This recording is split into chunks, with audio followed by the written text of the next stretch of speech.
السلام عليكم. سأقدم لكم اليوم درس حول استكشاف الوسط الطبيعي بالفرنسية à la découverte d'un milieu naturel. لأن هذه كلها أوساط طبيعية.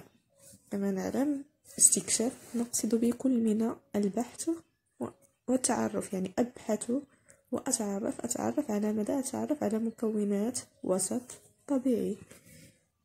Alors, comme petite introduction, les conditions et les caractéristiques des globes terrestres sont divers, ce qui permet l'existence de différents milieux de vie dans notre environnement.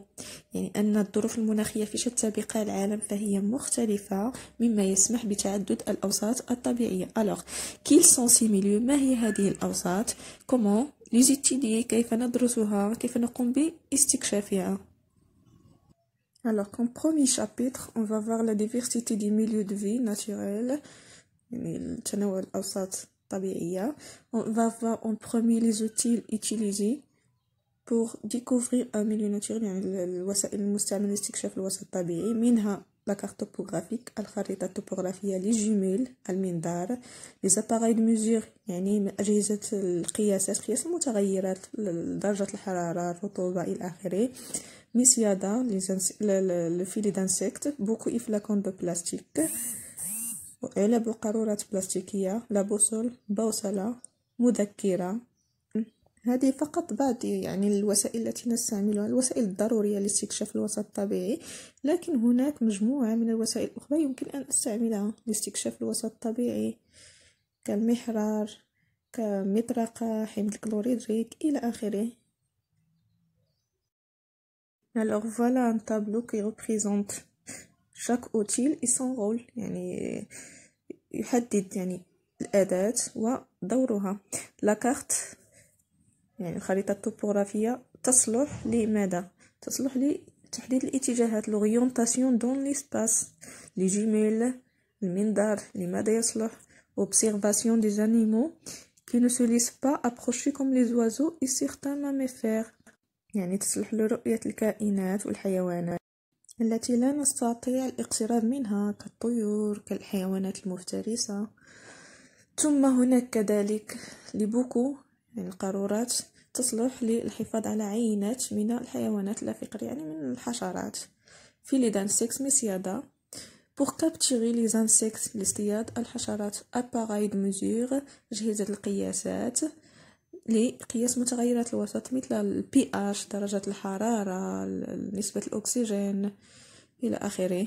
ثم الكاروتيي، يعني يصلح لجهاز يصلح لأخذ عينات للحفر وأخذ عينات من التربة قصد دراستها.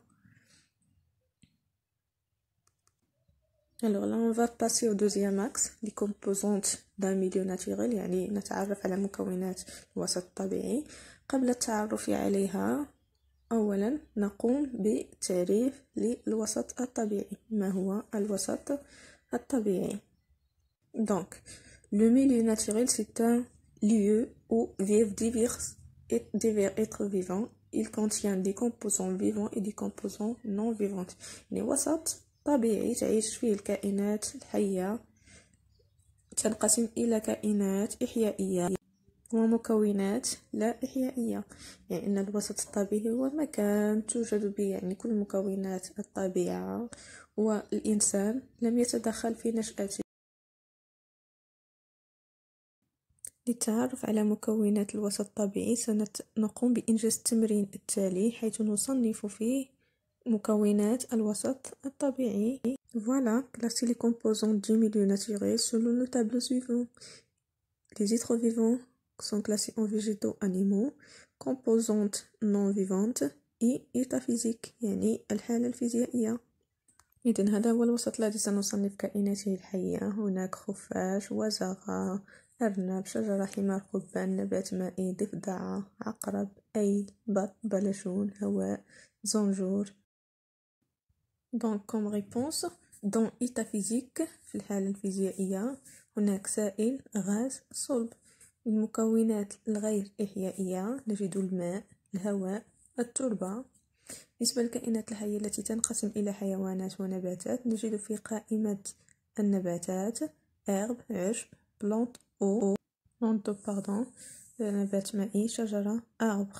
وفي قائمة الحيوانات نجد cerf, lapin, canard, grenouille, hibou, brochet, chilopode اللي هي 44, لقلق, la cigogne. On passe au classement des éléments d'un autre milieu. C'est celui de la page 4 du cahier de documents Sigma. Voilà les éléments du milieu qu'on va classer. Vous allez les trouver dans la page 4 du cahier de documents Sigma en couleur.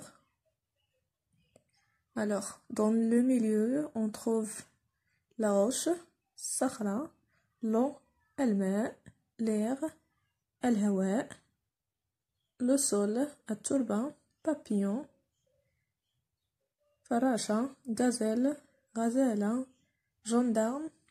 هذه الحشرة تسمى باللغة العربية بنتليون. oiseau, طائر. ver de terre, دودة الأرض.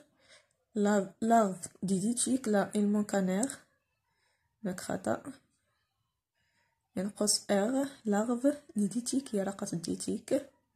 le criquet جرادة. la grenouille ضفدعة. arbre شجرة. et plante aquatique نبات مائي. إذن لنصنف هذه الكائنات في الجدول أسفله. إذن بالنسبة للخانة الخاصة بالكائنات الحية هناك حيوانات أنيمو ونباتات.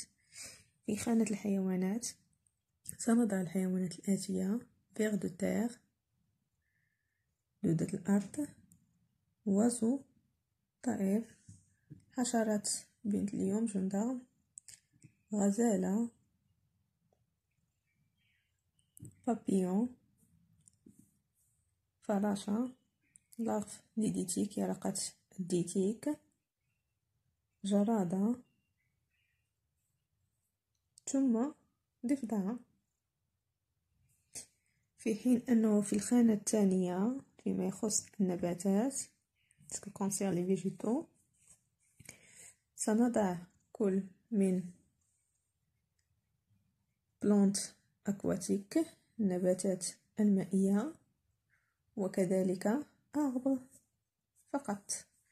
بالنسبة للمكونات الثانية اللي هي مكونات غير حية constituant non vivant سنضع كل من roche صخرة أو ماء sol تربة والهواء.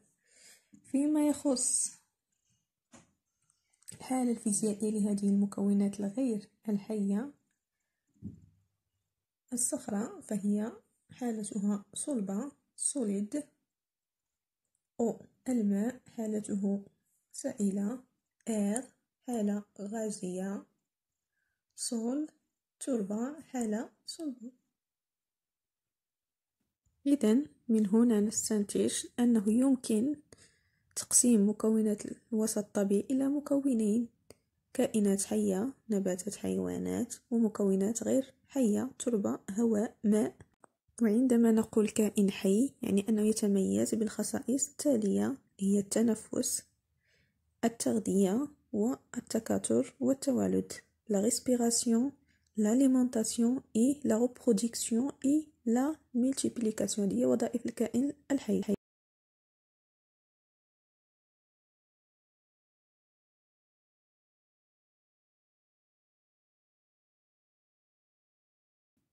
نلاحظ إذن أن هناك ترابط وعلاقة بين المكونات الحية والمكونات غير الإحيائية، حيث أن المكونات الغير الإحيائية تؤمن عيش الكائنات الحية.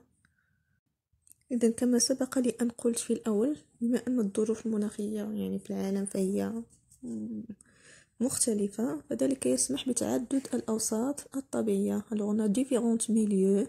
Il y a des milieux aquatiques أوساط بحرية وأوساط مائية كالصحراء، الغابة، بحيرة إلى آخره. وكل وسط فيه كائنات حية خاصة به. C'est-à-dire qu'il y avait une adaptation avec le milieu, l'adaptation des êtres vivants avec leur milieu. Par exemple, dans une forêt, on trouve les animaux comme le hibou, le papillon, le souris, le singe, comme végétaux, des champignons, des herbes. Comme composantes non vivantes, on trouve le sol, l'air. Par contre, dans la côte, on trouve des animaux qui sont les moules, les poissons, les algues, le sable, les rochers, etc. Dans une mare, on trouve des canards, des moustiques, des grenouilles, des végétaux comme des plantes d'eau, le sol, l'air, l'eau douce, etc. C'est-à-dire, dans chaque milieu, on trouve des animaux, des végétaux qui le caractérisent. كل وسط فيه كائنات حية تميزه تختلف باختلاف هذه الأوساط. Alors, comme conclusion, les milieux naturels sont diversifiés, متنوعة. الأوساط الطبيعية متنوعة. Prairies, les plages, lacs, forêts, fleuves, déserts. Cette diversité est due à la géographie, le climat et les conditions physiques des milieux. Ensuite, deux types de milieux, les milieux aquatiques et les milieux terrestres. كإشارة، هناك بعض الكائنات الدقيقة والمجهرية لا ترى بالعين المجردة تسمى بفونة التربة. نستخرجها من التربة باستعمال جهاز يسمى بجهاز بيرليز l'appareil de Berlitz. Alors, pour l'extraction de la faune, on va placer une portion de sol dans un entonnoir au-dessus duquel se trouve un bocal contenant une solution d'alcool 50%. On va éclairer le sol pendant une nuit avant l'observation. يعني نضع عينة من التربة في القمع على جهاز بيرليز ثم نعرضها لأشعة الضوء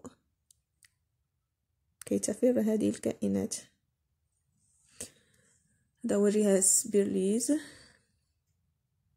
بعد أن تسقط في الكحول الذي نضعه في الأسفل نلاحظها بالمكبر الزوجي ونلاحظ الكائنات التي نجدها. هناك كائنات مجهرية مثل البكتيريات، بلانكتون النباتي، البلانكتون الحيواني إلى آخره.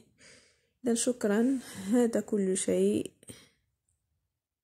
فيما يخص الشق الأول من درس استكشاف الوسط الطبيعي. لا تنسوا الضغط على كلمة اشتراك للتوصل بباقي الدروس.